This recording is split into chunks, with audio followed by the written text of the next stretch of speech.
Masjidul Misr, yangi masjiddagi Misrdagi eng katta masjidlardan biri.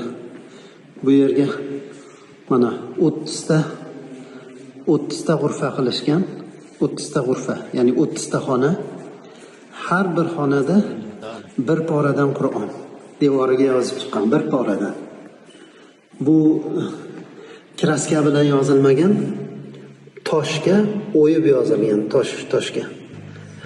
Mashaalloh, biz kirgan g'urfa Al-Juz'ul Xomisa ashar, 15-pora, Isro surasi.